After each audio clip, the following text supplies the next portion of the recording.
నివేదికలో ఎన్ఎస్ఎస్ఎస్ ఆధ్వర్యంలో మరియు రైతులకు మరియు రైతు శాఖ ద్వారా ఈరోజు శనగ బ్యాగులు పంపిణీ చేయడం జరుగుతుంది.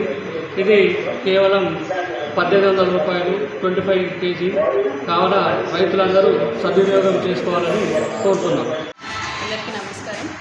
ఎన్ఎఫ్ఎస్ఎల్ఎం అనే స్కీమ్ కింద మనకి సాలూరు మండలికి 704 బ్యాగ్స్ బెంగళూరు సీడ్ అనేది వచ్చింది.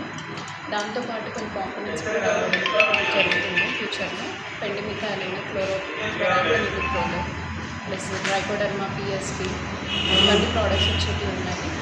ఇది సబ్సిడీ మనకి ఒక బ్యాగ్ వచ్చేసి 1800 అండి. బ్యాగ్ కాస్ట్ 1500 ప్లస్ ఈ కాంపోనెంట్స్ అన్నీ యాడ్ అయ్యి 1800 అనేది తీసుకోవడం జరుగుతుంది.